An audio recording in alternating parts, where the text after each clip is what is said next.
Hey friends, welcome back to my channel. Today I am going to be sharing with you my all-time favorite sci-fi books. I've sort of been going through all of my favorite books by genre. We've done my favorite horror, my favorite thrillers, my favorite fantasy, and now we are doing sci-fi, which I feel like is a genre that is like a little bit of a sleeper agent for me because I don't read tons of sci-fi, but when I do read it, I absolutely love it. But for some reason, I just always consider myself to be more of a fantasy girl. So I have broken these sci-fi books up into different categories based on the type of sci-fi that they are, because sci-fi I feel like is such a wide-ranging genre that has so many different types of sci-fi. So we're going to start off with probably what is the most commonly recognized area of sci-fi, and that is space travel. The first space travel recommendation that I have is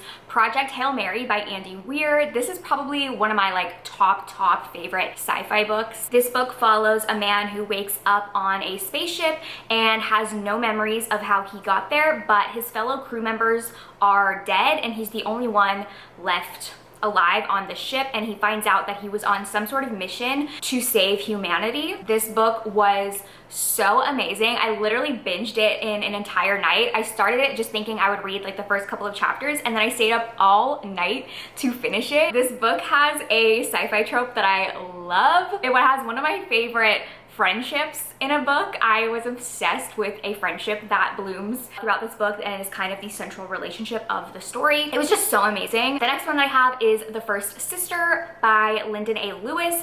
This is a sci-fi book where humans have colonized space and Mars and Venus are at war with each other, and you're following three different characters who are sort of in various stages of this war. One of them is a character called the First Sister, and her storyline is loosely Handmaid's Tale inspired. She is what is called a comfort woman who is placed on military vessels to give comfort to the soldiers, and she gets promoted to First Sister, which means she is now going to be the comfort woman of the captain of the ship. Then we're following two other characters who were agents of the war. They were each other's partners, and then one of them commits treason and the other is tasked with hunting down their former partner. So you kind of have these three different storylines that end up connecting with each other. I was just super fascinated by this world and this war that is going on. It's very interesting because with fantasy books, I don't really like war fantasy,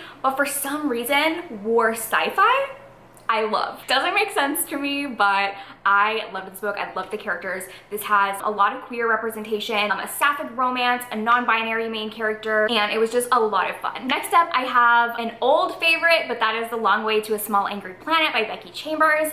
This follows a sort of ragtag crew on a spaceship. They're basically like the road workers of space. Their job is to travel through space and punch wormholes through space so that people can travel through them. And this one is very character focused. You're really just like following this crew and their social interactions with each other. There's a bunch of different alien species within this crew, a lot of different relationship dynamics. This one is also super queer, and I just loved it. I love Becky Chambers' writing. Her writing has a very cozy feeling to it. I would kind of relate this to like a cozy fantasy, but it's a cozy sci-fi. And then the last sort of space travel book that I have is a series, and that is the Murderbot series by Martha Wells.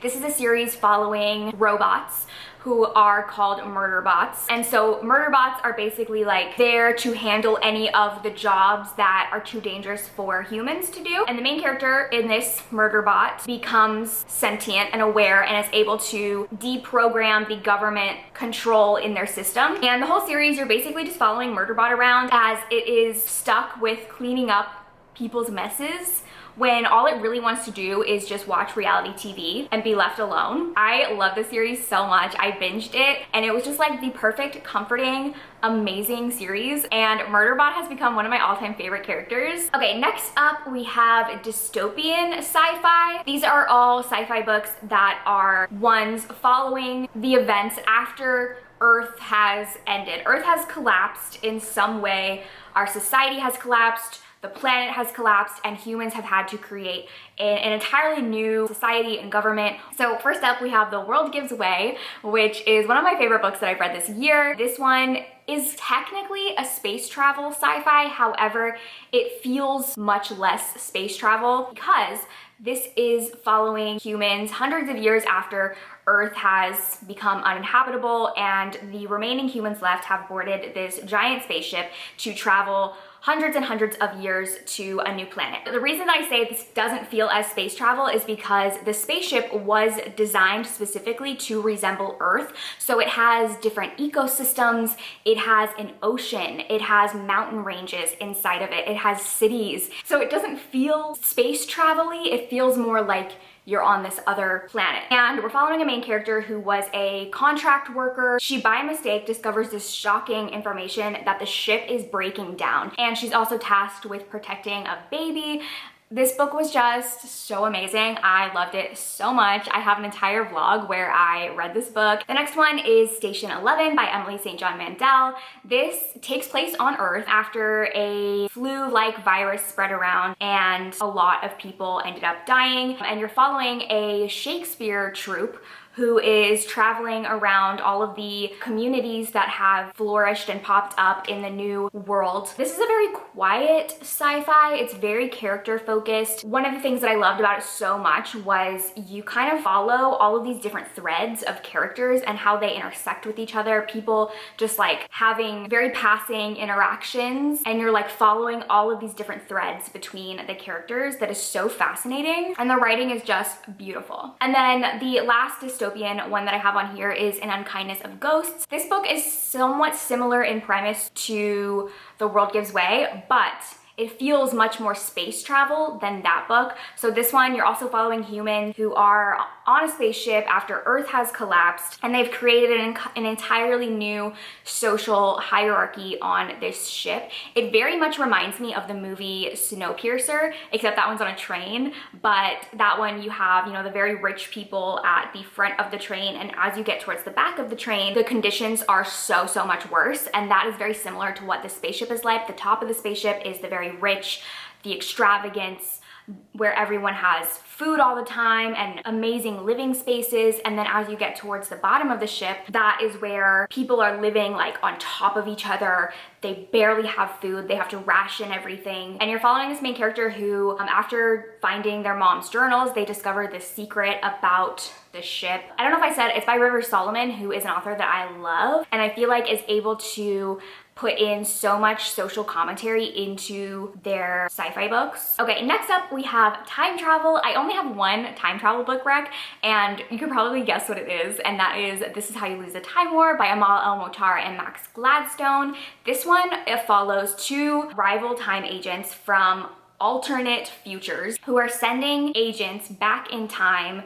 through different threads to implement things in the past to set up their specific future for success. And so you have these two agents who have sort of always been like crossing paths and trying to outdo each other, and they start writing each other letters. And through this pen pal relationship, it starts out very antagonistic and slowly turns into a blossoming friendship and eventually a very deep and romantic love. I've always said that this is one of the most deeply romantic books I've ever read in my life. I have to read you this one quote because, are you ready to hear the most romantic thing you've ever heard in your life? I love you, I love you, I love you. I'll write it in waves, in skies, in my heart. You'll never see, but you will know. I'll be all the poets. I'll kill them all and take each one's place in turn, and every time love's written in all the strands, it will be to you. Oh my god, they invented romance. All right, next up we have Sci-Fi Horror. I'm gonna go over these a little bit quickly because I have talked about these books in my all-time favorite horror recommendations. So the first one is Dead Silence by S.A. Barnes. This one is loosely based on Titanic, where you have this luxury spacecraft that went missing. It just disappeared in space. No one knows what happened to it. And now 100 years later, this space crew is traveling space and they get this emergency beacon that brings them to this luxury spacecraft that has been lost. And they decide to board the ship and scavenge it because there was tons of very expensive things on this ship. And when they get there, they discover a mass grave and something very sinister is going on. It very much had that like Titanic feel, but in space with more of a horror element to it. The next one is Into the Drowning Deep by Mira Grant, which is one of my all-time favorites. This one is following a documentary crew who are going out to investigate the Mariana Trench, where it is rumored that another crew had gone out there and were attacked by murderous mermaids. So they're going out to investigate, and it is so amazing. And then the last space horror that we have is The Luminous Dead by Caitlin Starling. This is about a woman who is going on a off-planet cave mining expedition in this cave that drops very far into the planet. She is sent there by herself, and the only person that she's in contact with is her handler, who is speaking to her through her helmet. And as she is descending down into this cave, she starts to question her handler's motives and if she was lied to about the nature of this expedition. This one is very much more psychological and kind of this like cat and mouse game. Can I trust you? Can I not trust you? Are you lying to me? What is really happening? It's super claustrophobic and I loved it. Okay, and then the last category that we have is light sci-fi. So the first book that I have on here is The Weight of the Stars by Kate Ingram. This one is about two girls who are completely different, but they bond over one commonality. One of them has a dream of becoming an astronaut and joining this space program, but she comes from a very poor background and just doesn't have the access to do that and doesn't think that it is ever going to be something achievable for her. And the other girl, her mom, is actually part of that space program and signed up for a one-way trip into space where she's never coming back from. So they end up bonding over this shared commonality, and this has such a beautiful sapphic romance in it. The writing is amazing. I love Kate Ingram. So this is like the perfect book that is contemporary but has like a sci-fi vibe to it because it is about space and astronauts and one girl who really wants to go to space and another girl who kind of has this hatred for space because her mother abandoned her to go to space, and it's just so amazing. And then the other light sci-fi book is Out There by Kate Folk. This is a collection of short stories that have a very Black Mirror vibe to them. They're all very weird. Some of them have like a technology base to them. Some of them are more just like weird body things, weird medical things, but I was obsessed with this. Every single story is so good. And if you're looking for a short story collection that is just amazing from start to finish, I highly recommend this one. So those are my all-time favorite sci-fi books. Definitely let me know in the comments what your favorite sci-fi book is. And out of all of the types of sci-fi, all of the different subgenres,